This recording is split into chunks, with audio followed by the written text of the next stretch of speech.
Biz sürücü çiftçiler olarak son birkaç yılın devamlı zarar etmekteyiz. Çünkü girdi maliyetleri çok fazla ama ürünlerimiz bir türlü para etmiyor. 3 yıl öncesine kadar, 4 yıl öncesine kadar devletin vermiş olduğu bir dönümlük destek için biz bir dönüm destekten tam 3 dönüm su parasını ödeyebiliyorduk. Ama bugün 3 dönüm destekten bir dönüm su parasını ödeyemiyoruz.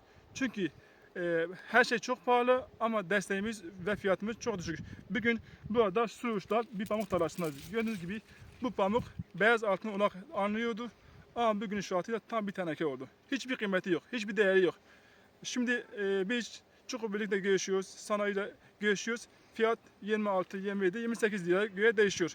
Bu fiyatlar çok düşük. Biz bu fiyatların yükselmesini istiyoruz. Aynı şekilde Suruç'ta bir dönüm pamuk tarlası için 2900 TL su ücreti alınıyor. 2900 TL. Yani başımızda olan haranda 550 TL. Diğer bölgelerde 850, 950, 840 TL olmasına rağmen Suruç Türkiye'nin en yüksek su ücretini ödüyor. Bu şartlarda tarımı sürdürebilmek, çiftçilik yapmak imkansızdı. Böyle giderse 2025 yılı Suruç çiftçiliğinin son yılı olacak. Tamam.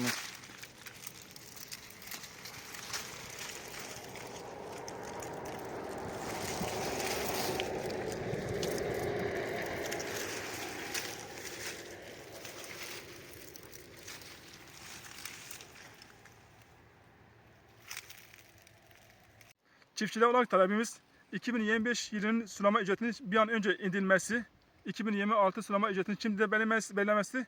Çünkü çiftçiler ona göre bir ekimini ekecek. Eğer fiyat yüksekse ekim ekmeyecek. Bir diğer talebimiz de 27-28 olan pamuk ücretinin en az 35 TL olmasıdır. Çuko Birlik'le yapılan görüşmede mevcut fiyatların çiftçiyi kurtarmadığından dolayı Çuko Birlik fiyatları piyasa şartlarına göre en yüksek fiyata pamuğu biz alıyoruz deyip balya fiyatlarının düşük olduğunu dile getirdiler.